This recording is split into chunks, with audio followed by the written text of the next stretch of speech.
video ile karşınızdayım. Özellikle GRT coin tutanların, almak isteyenlerin veya bekleyenlerin GRT'de asıl hedef neresi, daha kaç x gidebilir, gerçekten de para kazandırıp zengin edebilir mi? Bu konuyu işleyeceğiz. Çok kapsamlı bir video olacak. Bence hiçbir noktasını kaçırmayın. Hemen videomuza geçiyoruz.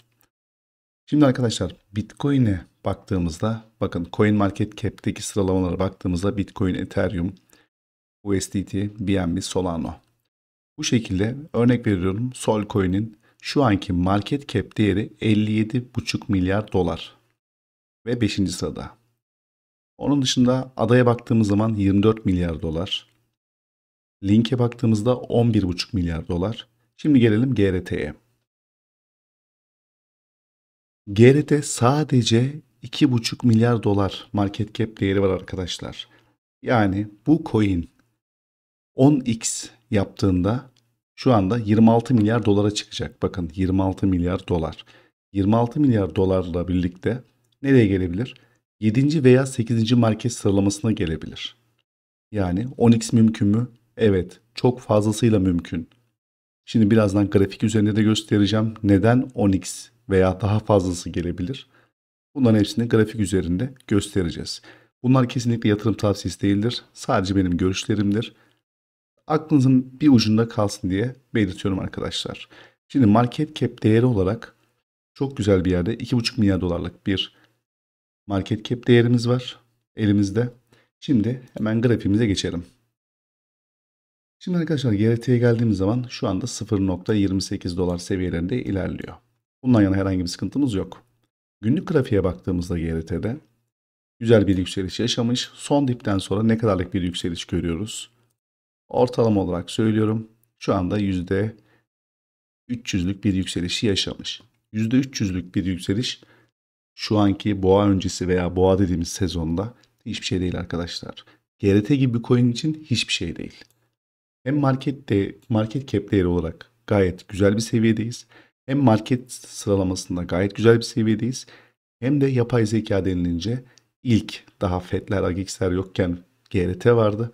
O yüzden ben GRT'nin çok güçlü olduğunu düşünüyorum. Şimdi grafiğimizi haftalığa alıyoruz. GRT'de asıl hedefimiz neresi? Bunu görmeye çalışıyoruz. Birlikte bakacağız arkadaşlar. Şimdi GRT'ye baktığımızda maksimum nereye görmüş? 2,88'leri görmüş. Bakıyoruz. Tepeden ne kadarlık bir düşüş yaşamışız? Ortalama olarak tahmini %98,5, daha doğrusu %98 düşmüş bir coin GRT. Şu an bulunduğu duruma baktığımızda dipten çok fazla bir yükseliş yaşamamış. Şurası mesela örnek veriyorum direnç olarak çalışan bir yer.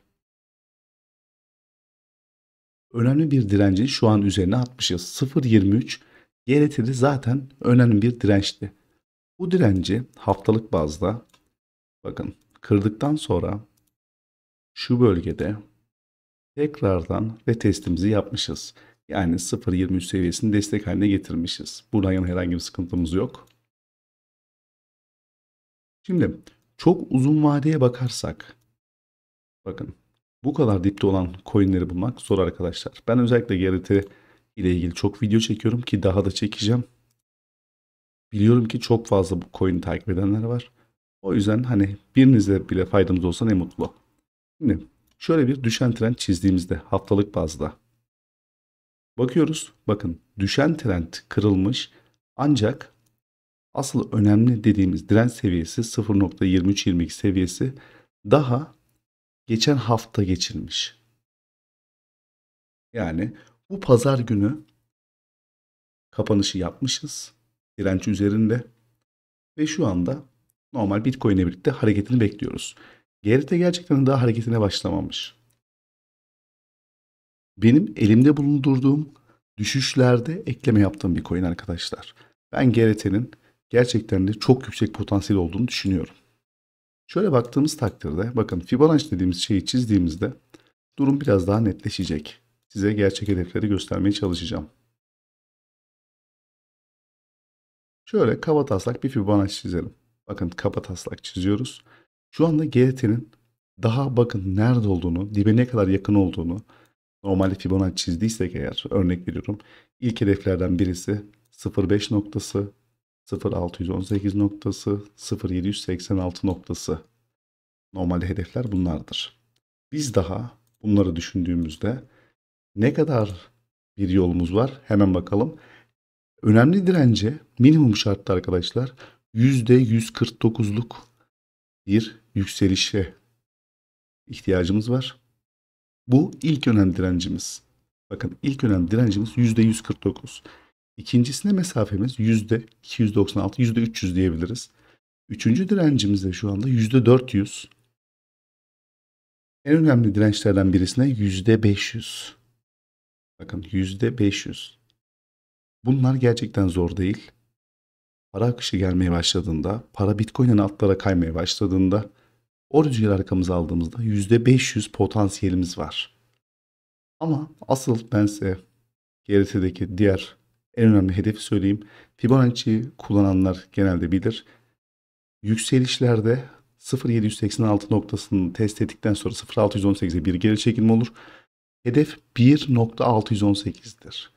Ve şu an oraya %1518 arkadaşlar. %1518. Yani bu da kabataslak 15x demek. 15x'i GRT yapabilir. Çünkü diğer coinlerde de örnekler gösterebiliriz. Genelde bu tarz yükselişler 1.618 seviyesine kadar çıkar. Hatta daha da zorladığında 2.618 yani 7.45 dolarlara kadar GRT'de çıkma potansiyelimiz çok çok çok yüksek. Bu tabii ki yatırım tavsiyesi değil. Bu benim tamamen kendi görüşüm. Ben dediğim gibi tutmaya devam edeceğim. Tutan arkadaşlara da ufaktan bir bilgilendirme olsun. Son kez bir dirençlerimizi söyleyelim. 0.72 birinci direnç, 1.13 ikinci direnç, 1.46 3 ve 1.80 dördüncü direncimiz arkadaşlar. Minimum şartlarda bekleyeceğimiz yeri tekrardan söylüyorum. Ortalama yükselişimiz %155. Şu ana kadar video izlediğiniz için çok teşekkür ederim. Bu tarz videoların gelmesi için beğeni ve yorum yaparsanız çok sevinirim. Kanala da abone olursanız mutlu olurum. Bir sonraki videoda görüşmek üzere.